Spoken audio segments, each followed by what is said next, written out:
my heart. Like Joe Montana in the corner, D. Clark. Garrison Hurst, stiff farm going 99. Don't get it twisted, one and all with prime time. John Taylor, Jerry Rice down the... What's up, Faithful? Welcome to the first episode of the 49er Faithful UK Live. I'm Paul Hope. And I'm Nick Ludlam. Together, we've been looking forward to bringing you this special new show, which will be coming live from the 49er Faithful UK on all major platforms once a week. We're going to chat all things Niners. It's going to have a slightly different feel to what you've been used to before from the group. And like you said, it's been a long time planning, and I'm delighted that Nick has joined me. So, Nick, what are we going to start with tonight, buddy? Well, I think we've got to start with the game, really, haven't we? Yeah, we'd be remiss if we're 49ers show and we're not talking about the game that's just gone by. This is it. Regular season's in the books. Another big win for the Niners. We are now 10 straight. 9 straight? 10. Who cares? 10, Double figures. Baby. 10 straight going into the playoffs. We have the biggest winning streak of the season. We're going in on form. We're going in big. No one is going to want to play the San Francisco 49ers, man. I mean, it's awesome. How do you feel about it, Paul? I'm a bit nervous because you don't sound as confident as what I am on this side of the pod, Nick. I mean, yeah, like you said, we recorded the pod last night. Me, Lee and Gareth. We did a bit of a deep dive like we always do. But I think you said it best off air, mates. This time last year, we went into that Week 18 game against the Rams. All of us on the emotional roller coaster, having a win to be in. And then Sunday night, I mean, to be fair, that first play of the game gave me kind of deja vu feels, you know, the big trick play. But even then, Nick, I wasn't worried. I have confidence in this offense. I have confidence in this defense. And I thoroughly enjoyed it. We swept the West, NFC West champs. Like you said, 13-4, which you know yourself, buddy. I said that from the start of the season. I was consistent with that. I'm cashing that receipt in now. Fair play. Yeah, I thought it was good. I mean, for me, it cemented Kyle Shanahan as coach of the year. It cemented Nick Bosa as defensive player of the year. And I was delighted, and I shared it earlier with you in a DM, to see Peter Schrager banging that drum for our boy Brock. So the Brock Express has departed this part of the world, and it's over on the States now. And I was delighted to see Peter Schrager give him Brock the love that he deserves. He was fantastic, wasn't he? I mean, like you say, that first play, it caught us all off guard. It caught the team off guard. They clearly weren't ready for it. But I never felt nervous. Not after last week's game against the Raiders. Yeah, you just somehow knew things were going to be okay. You know, it's weird to have that much faith and confidence in a rookie quarterback. So happy days, man. I mean, you've got to love it. Yeah, man. I mean, like we said, there's been a lot of talk on the group, on Twitter, about the difference between last year's team and this year's team. And like you said, the confidence there, Mr. Peplow. Cheers for tuning in, buddy. It's always like say, soon to be 13 straight. We're known for being bold on the 49er Faithful UK, none bolder than El Presidente, who claimed that Brock would throw the Super Bowl winning pass long before anybody else did. And it's out there on the pod if you want to go back and listen. But yeah, I thoroughly enjoyed that game, buddy. I thought it was nice that it was done by the third quarter. It was nice that we finished with no injuries. I was kind of a little bit frustrated in that fourth quarter when Josh Johnson was just handing the ball off. I kind of wanted to see him throw.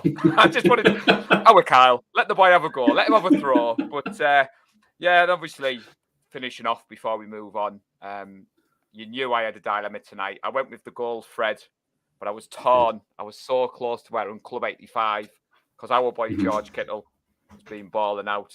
How are you feeling about George at the moment? King George. He is, George Kittle is the number one tight end in the NFL. He can do it all. There is nobody better. I don't care what anybody says. You can talk at me all you want with your Travis Kelce's and your Mark Andrews, your Darren Wallace. I don't care. We have George Kittle. The man can do everything. He had that beautiful catch in the back of the end zone. He's struck up a really good understanding with Brock really, really quickly. And it's a somewhat unlikely connection. Cyclones, Hawkeyes. There's that Iowa State banter, all this, and they've done it in the press conferences. But I love it, and they're so good together. I do. I love the two of them. Like I say, I love George. George, my boy. Long live the king. The reason I asked the question, buddy, when I was preparing for the show today, and I was thinking Club 85, George Kittle. It feels weird to say, but for me, Kittle is the most improved player on our offense this season. Now, people might be thinking, Paul, you're the president of Club 85. But you said it well there. I think if you'd gone back to this time last year and you'd said to Chiefs fans, Kittle is better than Kelsey, they'd have scoffed at you. They would have laughed at you because obviously what got thrown in our face was, yes, Kittle's a good blocking tight end. He's all right in the passing game. He doesn't stay fit. But he's had his first double-digit touchdown season, 7 touchdowns in his last 4 games. And the reason I asked you, one of your good friends, there's a bit of college rivalry, isn't there, between you and your flag QB? So do elaborate for the people sat at home. This is it. Our flag QB at the Swansea Hammerheads is a lovely guy, in fairness. Ash. He spent a year out in Iowa and he went to Iowa State. So understandably, he's an Iowa State fan. Now, there is a little bit of a bet that's due, young Mr. Lewis. You, sir, will be wearing red and gold at the next training session. And I have just the jersey for you. I wonder what it could be. Is it a Brock Purdy jersey by any chance? Oh, I don't know. I don't think I can let him get away with it that easily, to be honest with you, Paul. So, for the viewers at home, as you'll probably notice, me and Nick have done many a show together. Hence why I said at the start, this has been something long time in the planning. We wanted to go live with the 49er Faithful UK. But on another show that we did, Ash had made a bet with Nick. Whoever's team did better. So if the Patriots were sat here now with a better record, Nick was going to have to wear, I think it was a Gronkowski jersey. It was something, isn't it? Yeah, something horrible. So I look forward to seeing the photographs of Ash in his George Kittle jersey. Obviously, we will be sharing on social media.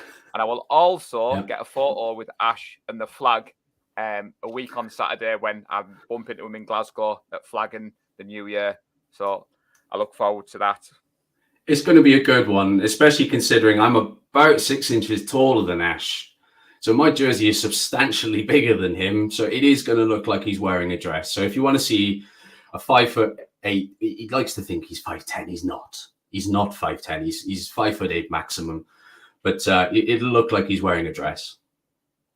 To be fair, good banter for him. He said he would do it. And he's been a supporter of both myself and yours.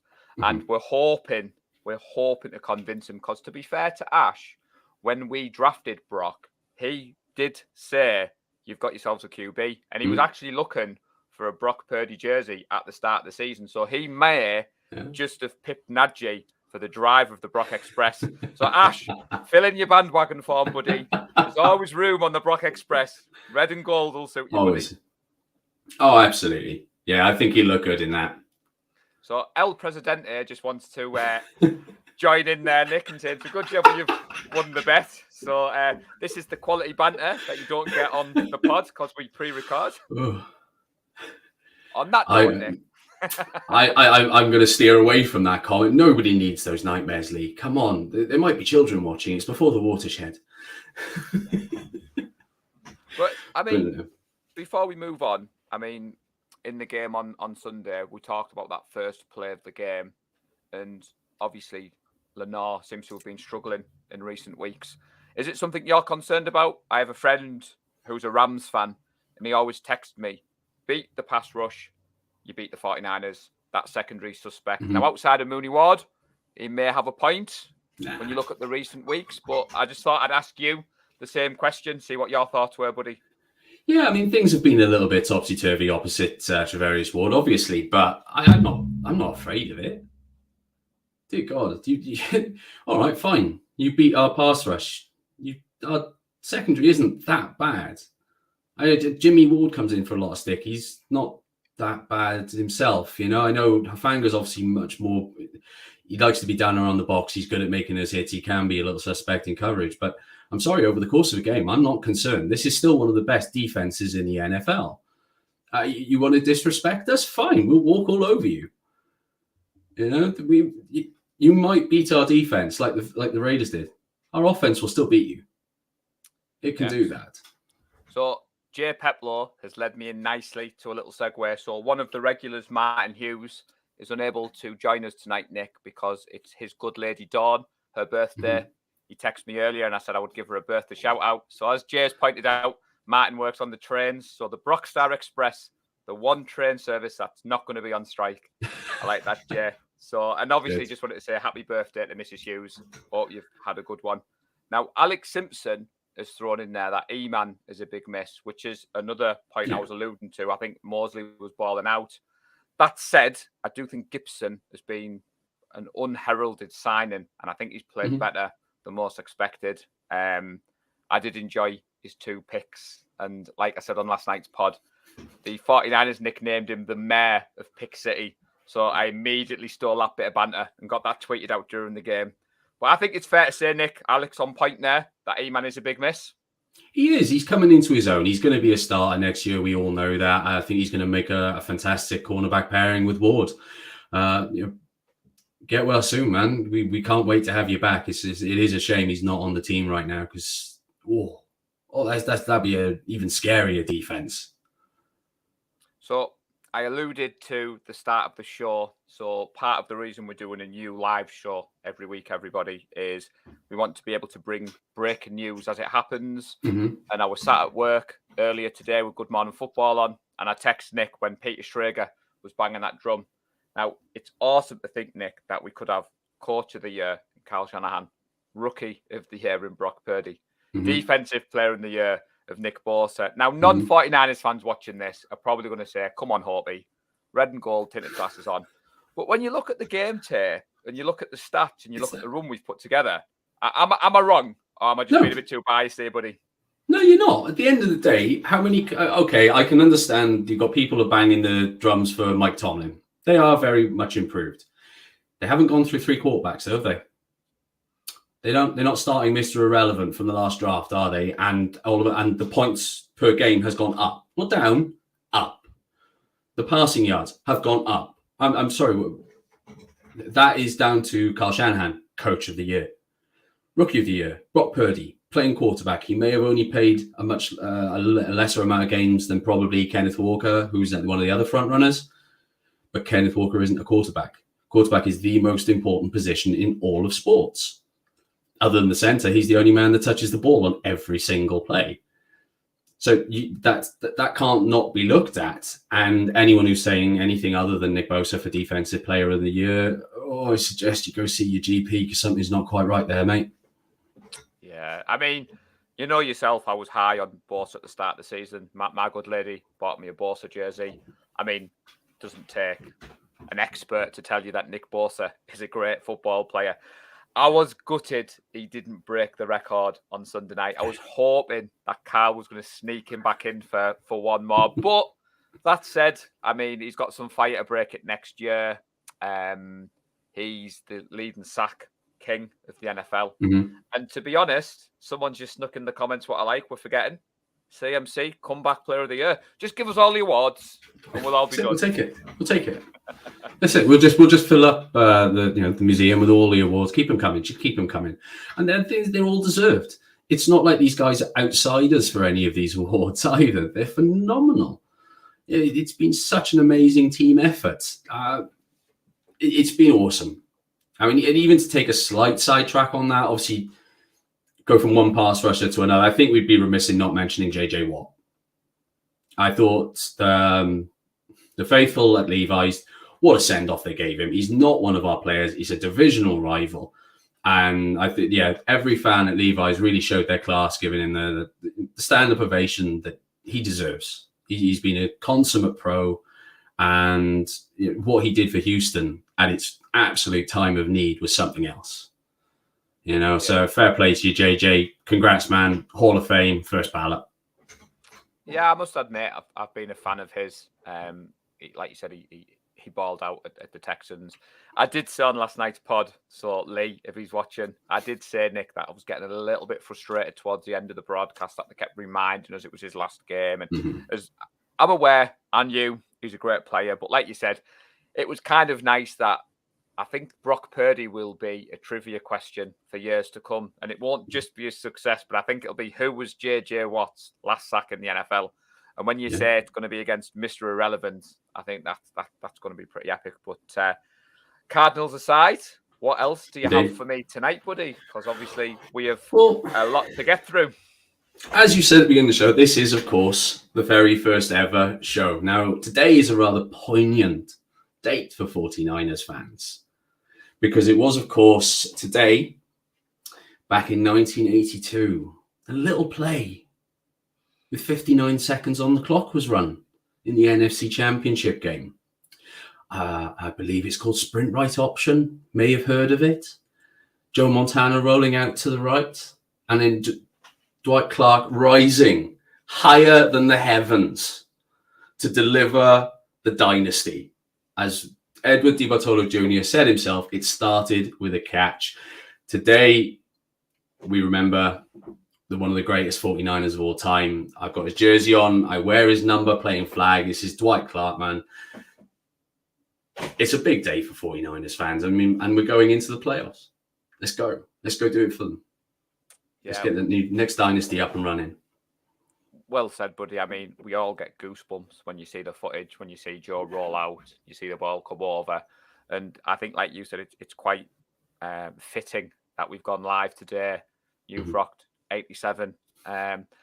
Like Jay Peplow said, what a year it would be if we could get that Lombardi. So Jay is saying that everything we've just talked about, put it in the bin.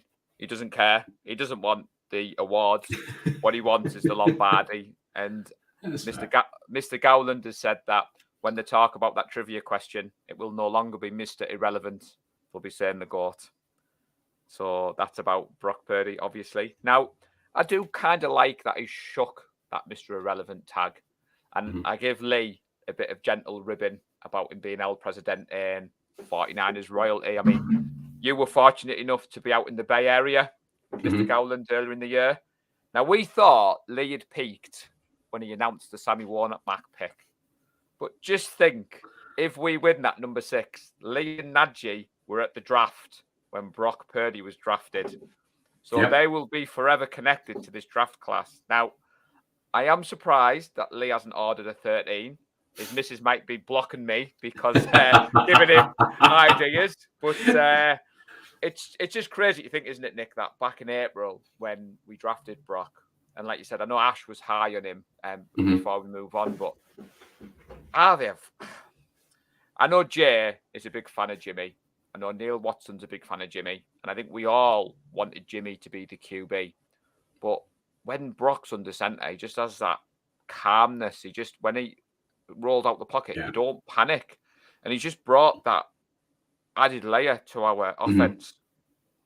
He's been fantastic. You know, he's so assured for such a young man.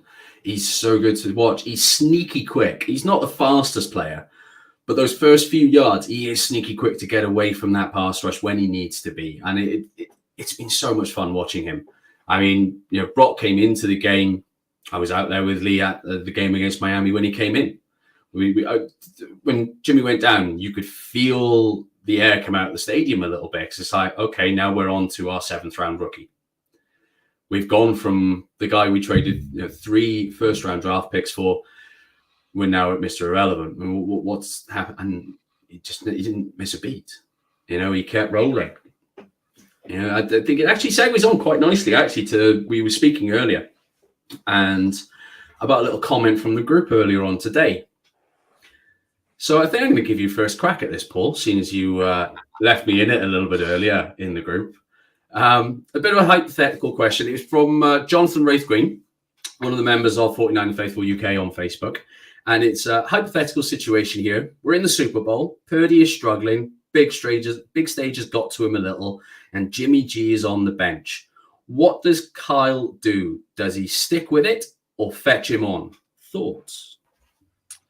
Well, before I give you the answer, apparently you may have turned the air blue at Levi's, because Lee says what he recalls, we couldn't repeat what the four of you said when Jimmy was carted off. So, no, to be fair, just want to say thanks to Jonathan for putting that post in the group. So, again, it's another feature that we're hoping to build into the show. So, if you do put questions in the group, obviously we're recording live tonight. Me and Nick did have a bit of communication about this. Nick's managed to beat me to the punch because I had a man notepad to ask Nick. To answer the question, I think I have full confidence in Kyle Shanahan.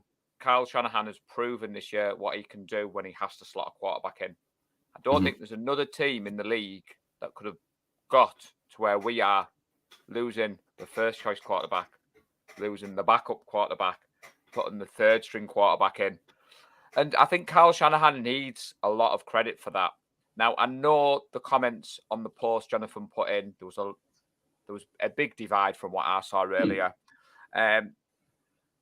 If Jimmy's fully fit and if Jimmy can come in and win us the game, I don't think anybody would argue. I think what I'm going to say, Nick, to answer that question is, as long as we win the Super Bowl, I don't care whether Kyle Shanahan puts a helmet on, gets himself out there and passes the ball. I don't care whether he puts CMC under center like he did against the Rams and, well, I say under center, CMC throwing the touchdown pass to Ayuk. But hopefully it's a hypothetical question that we don't have to answer, because I think every single one of us has got used to not being on the emotional roller coaster.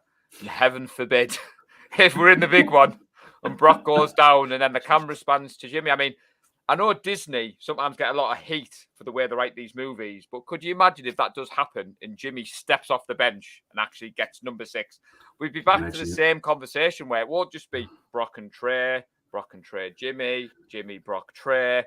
It'd just be an absolute nightmare for me. I mean, like they were said earlier on Good Morning Football, I don't believe we see Jimmy in a 49ers uniform unless there's an injury. I think Jimmy gets his contract somewhere else. I think we go into next season with Brock and Trey, 2 rookies on rookie contracts, which will obviously free up the cap space. And when Mr. Purdy is obviously reigning MVP from the Super Bowl and we've got number 6 in the cabinet. But no, I thought it was a good question from Jonathan. So Lee's probably sat at home accusing me of sitting on the fence. He wants a different answer from me. But where do you stand on that hypothetical situation? I run with Brock. I read through the comments. It sparked a really good discussion in the group, in fairness. You could see the back and forth there between the different points of view. It was really good to see that kind of thing. I run with Brock. It would kill the kid's confidence. It would.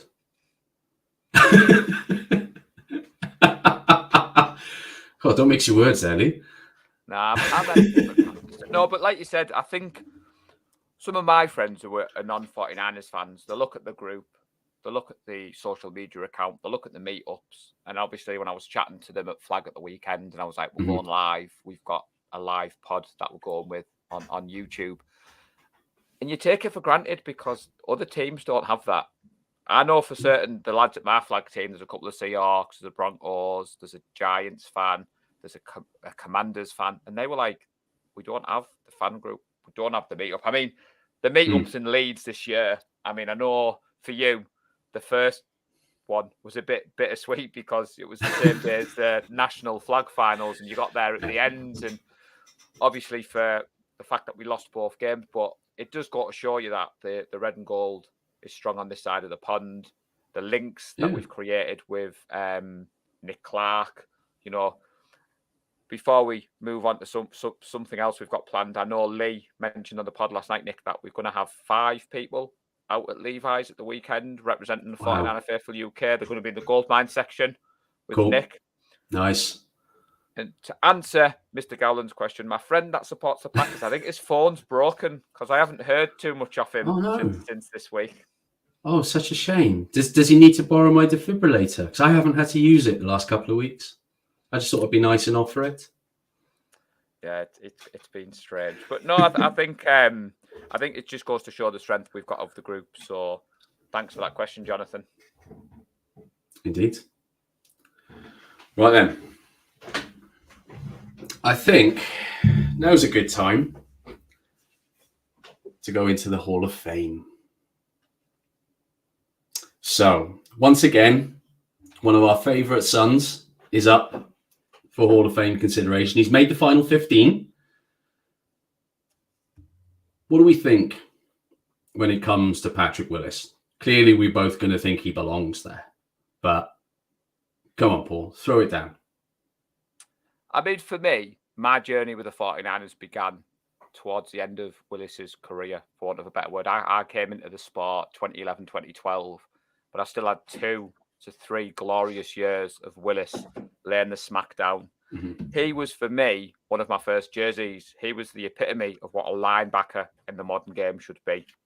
Now, I know there's a lot of talk, Nick, about his longevity, the fact that he only played 8 years of football, but when you go back and watch the game tape, oh God, those 8 years are absolutely fantastic. I mean, I sent you a screenshot earlier of an article that I was reading, and they were saying that if we're using games played as a benchmark for the Hall of Fame, we're looking at around 185 games. That's what most of them have played on average. Mm-hmm. Willis registered 112 games, thanks to missing half of the 2014 season with a toe injury. Yeah. Now, I remember when he retired, I remembered the press conference, and I was absolutely devastated. I'd just got my Willis jersey. Nike UK had a sale on, ironically, that summer, and I think the majority of the fan base bought the white Willis 52. And I just remember being a little bit of a state of shock.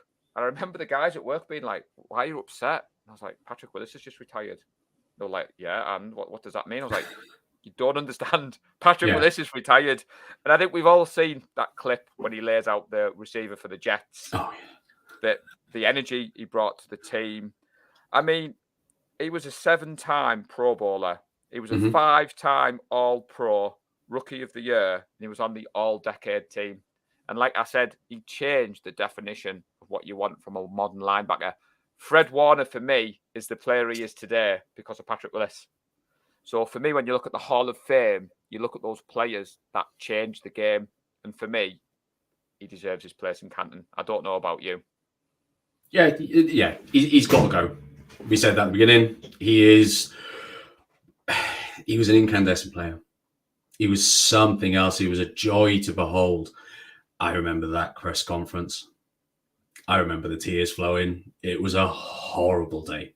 It was horrific. It was that first time I'd really sort of like, oh, right, okay, this does come to an end then. But he was so young. He didn't play for a massively long period of time.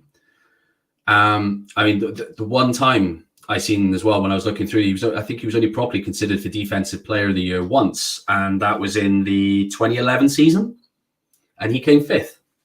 Yeah. Instead, do you know who came 6th on the voting that year? Go on. His partner in crime, Navarro Bowman. That just left a nice thing.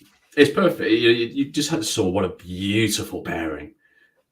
Yeah, exactly. Jay's got it spot on. They were just a magnificent pairing together. I know, obviously, you say about the 185 games being about the benchmark for linebackers.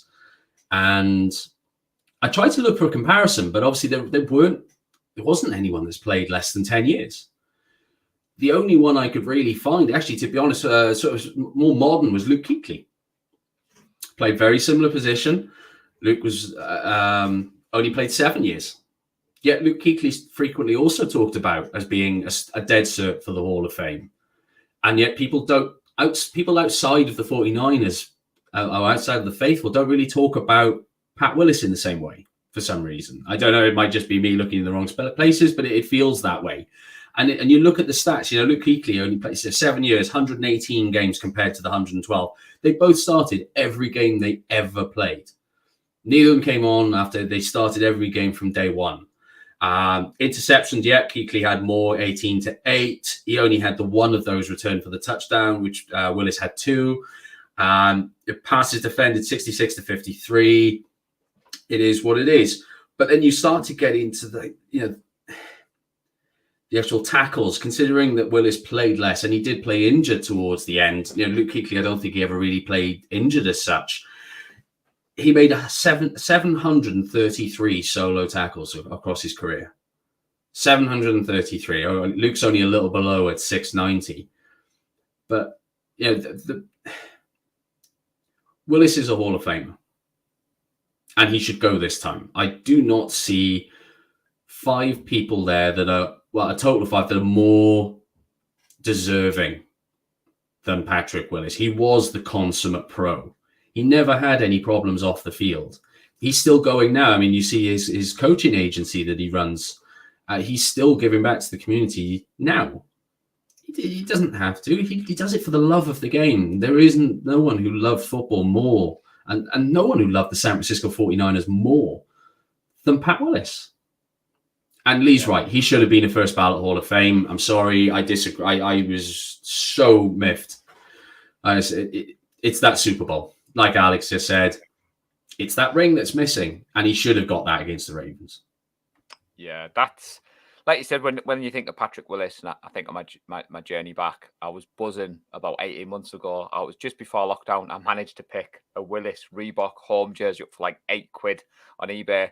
And when it come true, she was like, why have you got an old jersey? I was like, this is Patrick Willis. You don't understand. This is just like in my collection. And like you said, yeah, when we were preparing for today's show, I know we didn't touch upon it on the pod about Patrick Willis, but I'm glad you were on the same page as me that we had to talk about it. And as Jay says, and as others in the chat have said, haters are going to be misinformed, uneducated, and just wrong. Haters are going to hate. And like Celts Chronicles, who's joined us from across the pond, appreciate the love and the support, brother. Big fan of what you do. Willis is so humble. He engages with the fan base. I think the majority of us on this side of the pond have had a like or a tweet or a retweet from Willis, and you still get excited. You're like, oh my God, Patrick Willis has retweeted me or liked me. So before we move on, we have got a live question, which from Celts, so I'll put that up. Let's give it some. Beside the deep ball against our secondary, the unknown of playoff Purdy, and the O-line, do we have any concerns heading into the playoffs? No. I fear no one in the NFC. No one at all.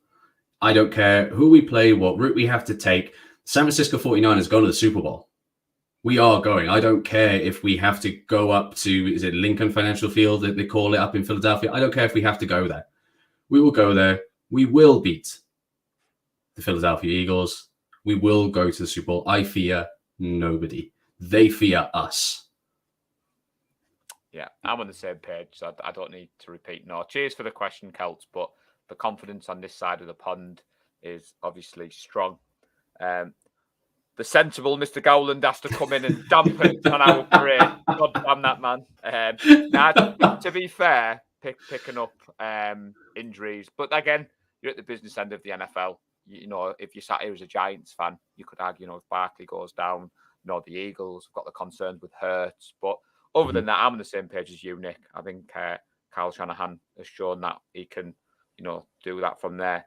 Jay is saying the McGlinchey having an off day. Now, to be honest, I think the O-line haven't been getting the credit that they deserve over recent weeks. You go back and you watch the game tape and you watch the protection Purdy gets, you watch the running lanes. Brian Bolginger has quickly become a favourite follower of mine on Twitter, and some of his breakdowns have been amazing.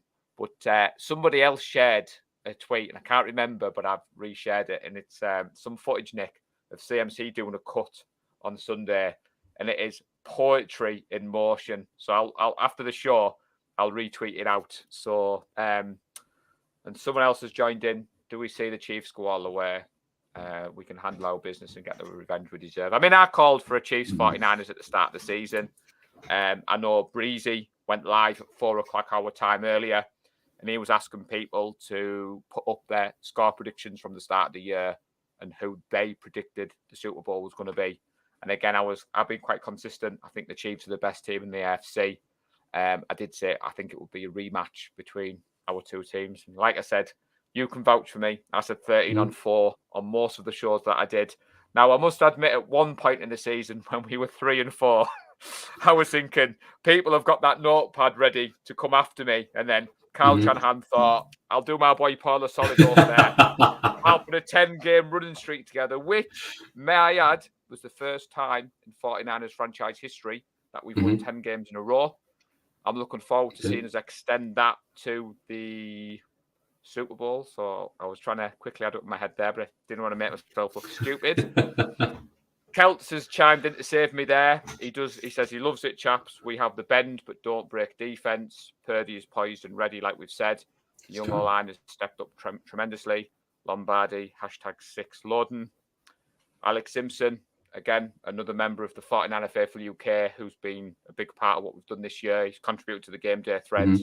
He took his L on the chin like a champion when he called me out over Jimmy Garoppolo. Then he says that he's super excited because we are healthier than we've ever been in the playoffs. And Super Bowl resume. Seahawks, Cowgirls, Giants, KC. That's who I want. Well, Smithers, you've got to pick one, buddy. But I do think, I don't care who we play. No. This is it. I mean, the AFC is loaded. It is. The AFC is a much stronger conference than the NFC. It is. You know, when you look at the top end, you look at the Bengals, you look at the Bills, the Chargers aren't too bad either. You look at your KCs. My hope is that they do batter each other a little bit in the divisional and championship rounds. That would certainly help. But at the end of the day, if you want to be the best, you've got to beat the best. So fine, if we got to go through KC, fine, I don't care. Let's do it. So before I put El Presidente's comments up, so just for clarity, everyone, just because Lee has presidential royalty rights, vetoes, you mentioned something just before we went live. So I'm going to put Lee's comment up, but you would already mentioned this. So Lee's put on there, Nick, about Banks, Greenlaw, and Flanagan Falls all back at practice day. You referenced a tweet. You said you saw, was it Lombardi? Yeah, David Lombardi reported not about half an hour before we went live that they were all in training. They were all limited, but heck, they're back in training, which is good. You know, Banks back on the O-line, as good as Danny Brunskill's been coming in relief. It'd be nice to see Banks back, get that consistency back into the O-line. Greenlaw, it looked like we missed Greenlaw in that first half against Arizona. They had a little too much success over the middle in the run game, and Greenlaw stops that. To be honest, I think that's the end of that. And I don't think we can count out the impact that Flanagan Falls has, especially on special teams. He's been one of our better players on special teams, so I'm really glad that he's back as well. And I think who's it said it just now? We are getting healthy at just the right time. Yeah, I think we really are.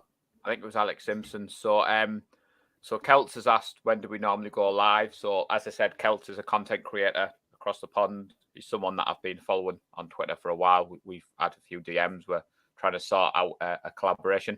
First episode tonight, Celts. So we went live at 8 p.m.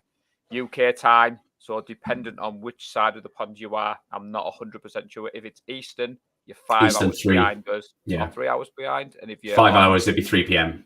So, but follow me and Nick on social media. Turn the alerts on, which you reminded me at the end of the show, I must say.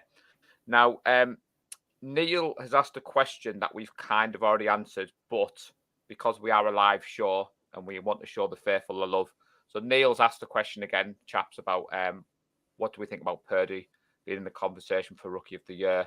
Peter Schrager had him at number 1. And Neil says he thinks that's a slap in the face to the players who've played it. So I'm going to quote my good friend Nick Ludlam from about 15 minutes ago. Purdy plays the most important position in all of sports. He plays QB. He also plays QB for a Super Bowl contender. And the way he's come in and put this team on his back, I think that's why he's in the conversation. Peter Schrager is a known 49ers, I'll say fan. He likes what's going on at the 49ers. He's close friends with Kyle Shanahan and the organization. I personally didn't feel it was a slap in the face to those names that I saw. Kenneth Walker has had all right season for the Seahawks. I wouldn't say he's smashed out the ground.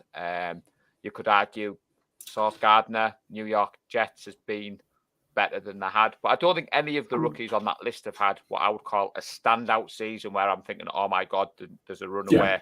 I think the fact that Purdy came in as Mr. Irrelevant, as third choice, I think that's where it says. But Again, Peter Schrager doesn't have a vote, unfortunately, because if he did, we know where he'd be going.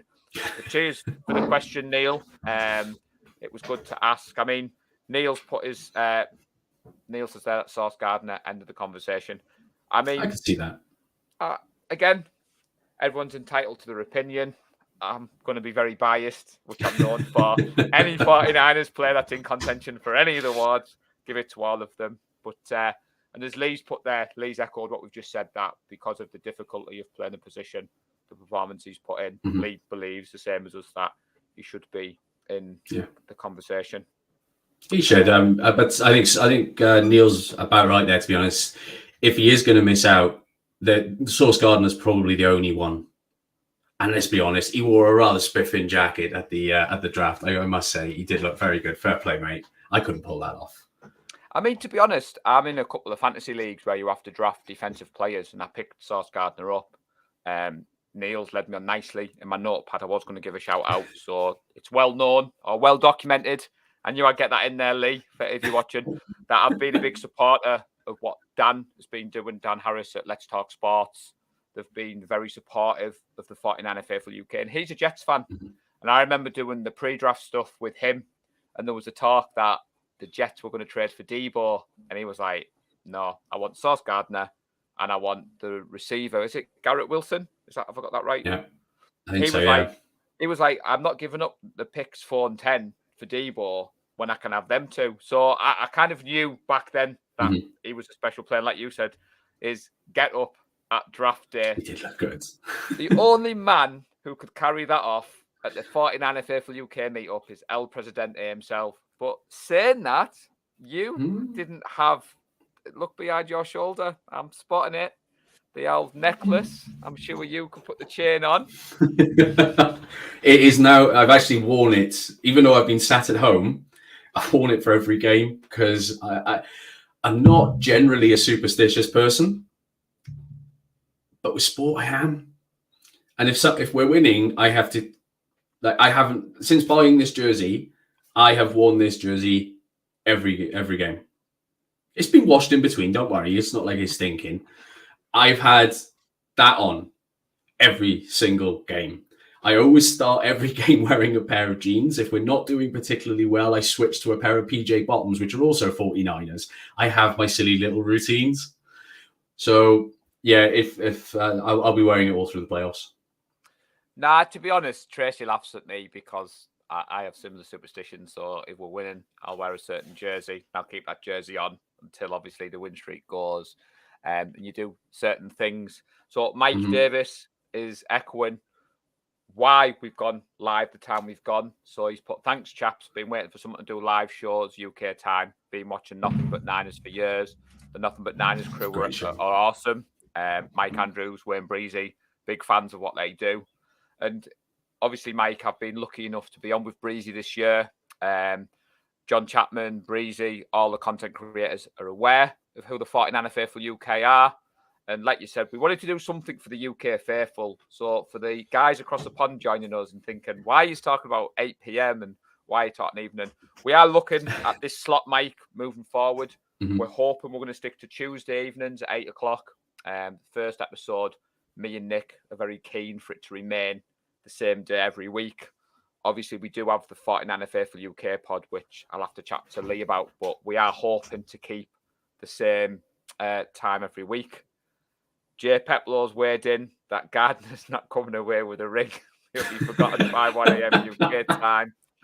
I think Neil is, the segment I saw with Peter Schrager was for Offensive Rookie of the Year, but then I think they merged into Rookie of the Year. So what Neil's saying is that Gardner's gone up against, the best receiver week in, week out.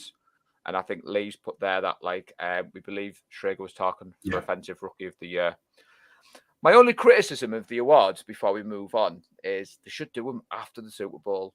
I always feel it's a bit weird that, I think they should do it after the Super Bowl and then maybe look back on the holes. That's just my personal thoughts. I mean, especially if you think when the Niners are going to be in the Super Bowl and then the weekend before you're going to be like, is Kyle Shanahan Coach of the Year? Is he not? But then isn't Coach of the Year always going to be the guy that won Super Bowl? Yeah, I suppose it's a bit like the MVP. It's a bit of a weird one. I can see the argument both ways, because if you do it after, I have the players that played in in the postseason, have they had an unfair advantage? Well, at the same time, you can see that argument, but they earned that because they played well as a team, as a unit, and there was extra chances to showcase their own individuality. So I can see the reasoning for both, but like Lee said, it's a regular season award. So the voice of reason, that man, he just knows when to jump in at the right time. But jumping back, Jay Peplow said about your superstitions, they're only silly if they don't work, boys. So Jay is correct. Colin absolutely added. Now, to be fair to Colin, I was torn in the off season which jersey to get, and my good lady got me a Borsa jersey, and this flash and gold jersey I've got was going to be a Trey Lance jersey, but I got this Black Friday and I decided to show All Pro Fred the love. But as Colin put there, he got a Lance jersey in the off season. He feels he can't wear it now. Bad vibes. Keep that for next year. I get that. I couldn't either. In fairness, Colin, I'm right there with you, mate. Bad juju. Mike Davis has given a cheeky shout out to like, subscribe, and share. So that segued nicely with the live comments. So, Nick, what else have you got for me tonight, buddy? Well, I think it's going to have to be mentioned, isn't it? I don't want to, but a few of you may have heard that Paul's done all right when it comes to fantasy football this year. He might have won twice. Now, in fairness, mate, yeah, both NFL UK leagues, Paul has managed to win them both. So fair play, mate. You firmly have that target on your back for next year. You're going to have everybody gunning for you. And everybody praying. To be fair, I did do 2,341 leagues. So to win two, I mean, I did enter a lot more leagues than I should have done due to my injury, but my main ones have always been the 49er Faithful UK one, and I do a live draft with my friends, which I wasn't able to go to. And then about an hour before the 49er Faithful Champions League draft went ahead, Lee texted me and went, "Forgot to tell you, mate, you're in the Champions League draw tonight." So I quickly scrambled around on my phone. So to be honest, the fact that, like Lee's put there, I was last pick in both drafts. The keeper league, you'll chuckle. I think I deserved some of this. So in the keeper league, you got to keep 4 players from last year.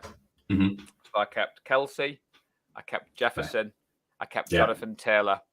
Nice. Now I had a choice between QBs. I had 2 QBs on my roster from last season. One was Lamar Jackson, and one was Trey Lance. And Tracy was like, "You've got to keep Trey Lance. It's a 49er Faithful UK league." So I thought, yeah, do you know what? Put my money where my mouth is. So I let Lamar go. Obviously started with Trey Lance, but about 2 weeks in, I picked up Justin Fields just in case. Just in case. And then obviously Trey got injured. And so, I mean, it did feel pretty humbling to win both. It's the first time it's been done in the 49er Faithful UK community. So, like, Jay's put a comment in there. Coming for me next season. So, yeah, I did share the love on Twitter. So, thanks for bringing that up. Yeah, it was a proud achievement of mine, Nick. So, cheers for that, buddy. No worries. Although I am going to sneak in there that the one league that me and Paul are in, I won. And I won it by quite a way. Yeah. I was going to say, you started this segment quite well, but in the interest of fairness, when I tweeted out that I'd won both leagues, my phone pinged and I thought, oh, look at this. I've got my nice first message congratulating me, Nick Ludlam. Yeah, I won in the league we were both in. I thought, oh, bloody hell, talk about this. I couldn't let you go. I mean, yeah. No, fair play though, mate. It takes a dude to win too. It does. Yeah. Fair play. I mean, it was kind of a bit bittersweet because I know this probably wasn't in our notes, and we can talk about it now because Hamlin has made a recovery. But obviously, the instant that happened in the Bills game, I woke up the next morning, went to check my fantasy team, and realised what had happened. And like everybody else in the NFL, I've been impressed with the community. I've been impressed with the love for number 3. I quite liked seeing everybody rocking the 3 at the weekend, no matter what team. And obviously, I loved the baller in him that when he, first questioned the doctors, he was like, "Did we win?" fair play. So obviously, Teammate. just wanted to show the love for him and show that obviously that even red and gold, we were thinking about him. So Yeah, I mean that was so scary. Let's be honest. I remember watching Fabrice Muamba go down against Spurs all those years ago, and it brought me back to that. I mean, even more recently, Christian Eriksen at the Euros. It was terrifying. You know, it was awful, absolutely awful. But thankfully, it looks like he's going to be absolutely fine. The Bills have done right by him. They're not cutting his wages. They're paying him his full wages while he's on IR. So fair play. They got that sorted with the league and with the NFLPA as well. And the medical staff, that gent from the Bill, I can't remember his name. I do apologize. But I mean, fair play. He saved the boy's life. He deserves every plaudit he ever gets for the rest of his life. Fair play. He saved that young kid's life. And he's going to be able to carry on and be with his family because of that. just goes to show as well, I referenced earlier that Disney couldn't write the script for Purdy. They couldn't write the script for the Bills' first play on Sunday night. I mean, Christ almighty. And then for them to do it again, 2 kick returns. I mean, we've been calling for it all season with Ray. And to be honest, it is something that I do like to see in the NFL. I do love to see a good kick return, unless it's against us, obviously. Yeah, it's not so fun when it's against you. But in fairness to Ray, though, he has been very, very, very consistent. He's been hitting the 35, the 40 on occasion. He's done well. Certainly a lot better than we've done in past years. So, moving on, buddy, because I'm not going to let you get away, because Nick set me a challenge earlier. So Tracy was wondering what I was doing after I'd finished work, and I was writing on the calendar my next pod dates, and she was like, "What are you doing, Paul?" I said, "Nick has set me a question for tonight's pod." So, as you usurped me earlier, I'm going to do the same to you. So, fair enough. Because we're a live show and we are different to the 49er Faithful UK pod, those people who did tune in recently will know Nick isn't very good at score predictions. So, what we're going to do is we're not doing score predictions on this show, and we're not doing bold predictions. So, Nick has come up with a rather ingenious segment. So it's going to be, would you rather? So against the Seahawks this weekend, Nick, would you rather Brock Purdy throws the ball 30 times, 4 touchdowns, 400 yards, 0 interceptions, balls out, or Nick Bosa breaks the playoff sack record against the Seahawks? Ooh. Oh, you evil. Beep. Yeah, okay. Feel free to answer in the comments while Nick's pondering. Absolutely, guys. Yeah, get involved in this one. This is what we want to do. This is something we're going to do instead of bold predictions, because I jinx teams, just like I did against the Raiders. As Lee said, that's an understatement. So, okay, I mean, now this is tough because you've got Bosa on one hand. He didn't beat Alden Smith's sack record for the regular season. On the flip side, I'm Najee's co-driver on the Brock Express. So, do I want to be pumping the brakes on the train, or do I want to be standing in Nick Bosa's way? Oh God. I think I've got to go Brock Purdy. Yeah, I think it's got to be those kind of yardages, those kind of stats. You're looking at a 49ers win and a literal destruction job on the Seahawks. My thought process behind both was a 49ers win, a 49ers dominant win. But like you said, and it just goes to show how well we've connected, both are missing out on the record. But equally, I put the Purdy element in there because there has been a little critique that Purdy has only thrown for 2 touchdowns. I mean, he did throw for 3 against the Cardinals, but he hasn't had that kind of game and that yardage, where it's actually like what I talked about. So thank you for that segment. And you weren't expecting that one, were you? No, I mean, I knew he was going to throw something at me a bit dodgy, and I'm like, okay, I like that because I'm going to get you back now with mine. Because now I have mine to go. But yeah, I mean, I will say though with Purdy, he may not have had one of those signature games, but he is one of. It's only him and Herbert who have ever gone through the first. Is it 6 starts now with multi-touchdown games passing? It's not bad. All right, it might not be a signature game, but it's a signature streak. But you know what's great about that stat you've just dropped? Nadji's previous man crush was Justin Herbert. So now Brock Purdy is in that conversation. Right then. So I've got some for you, Paul. So would you rather George Kittle break the tight end receiving record for a single game against the Seahawks, or Nick Bosa get 3 sacks and every single holding call actually gets flagged? Oh. So for those people that know me, that is very tough because I am very firmly in Club 85 and Club 97. I think we're going to have a clean sweep on this show, and I think the offense is going to dominate. Oh. I would love to see Kittle send out a statement like that against our rivals in the playoffs, and then Bosa can have that game you've just said in the next one. Fair enough. I like it. Cool. So, like we said, it was a segment that we've decided to do. And for anybody watching back who didn't manage to catch the show live, I'm talking about you, Martin Hughes. We let you off because it's the missus' birthday. Please do either answer the question on Twitter or do answer the question on the YouTube comments, because we'd love to get more people involved. Always Faithful 24/7 said, good question, Nick. He'd also say Kittle as well. Mr. Gowland, Kittle. Mm-hmm. Yeah. Jay Peplow has read the room.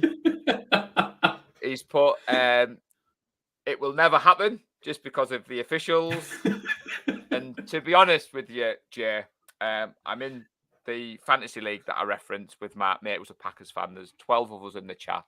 I'm the only Niners fan. So I get a lot of heat, Nick. And the Rams fan had actually, he texted this morning, said something about if the Niners don't win, will you just be crying about the Bosa holding calls? And I was like, which game do you want me to pick? I'll just go and get the game tape. That's every game. And I'll put it on. So I think, yeah, would you rather? I think maybe if we ever get a game where Nick Bosa gets every holding call called, I do think that would be a game for the ages. Isn't it? That's why I had to throw that in there at the end. Or it would have to be like a Nick Bosa 10-sack game. Or so, so I had to throw that one in just to try and make it that little bit more difficult for you, mate.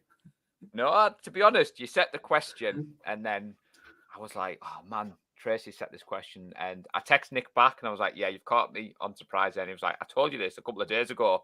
And I was like, yeah, fair enough, but I thought I had more time to prepare. And then as soon as I started writing the Purdy one, I was like, yeah, I've got the question for you here. I mean, fantastic. I think it's a good, I think we'll keep that one in. I'm interested to see what other people have to say. So yeah, definitely. I mean, if anyone else has their own would you rather, please feel free, DM either me or Paul if you want to direct it to one or both of us. Absolutely get it over. So I'm trying to think, do we have anything else? Because believe it or not, Nick, we have been going for just under an hour. We were talking about keeping these shows to 49 minutes for obvious reasons, but there's another element of when you go live. If you've got the kind of content to keep going, obviously we've got the questions from people who've participated, and that's been fantastic. So I'm happy to keep going as long as you are, mate. So this is it, isn't it? In the day, there's always going to be something to talk about. There's going to be something there. We love this team. This is our team, and this is our time. This is number 6. There's going to be plenty of chat. There's plenty more football for this team to play yet. We're still going to be playing in the second week of February. Let's go. So don't apologise, Jay. I mean, to be honest, I think a few people were questioning. You've got the pod established. You've joined us on the pod recently, but for those people who do follow me and yourself on social media, you've seen that the content creators have been fortunate enough to get the content to put out there. Supporting the best franchise in the NFL makes this easy. Yeah. And it was something that me and yourself were very keen to put something out there from a UK perspective at a time the UK faithful could join in. And Jay, we want people to ask questions. It's why we've gone live. It's one of the things when you do the pod. I love doing the preview and the review shows, and then Lee puts the pods out there, and then you get the feedback. But this is the first time that, as it says, live with 49er Faithful UK. It'll be the first of many. Like I said, we are aiming to keep it at 8 p.m. on a Tuesday.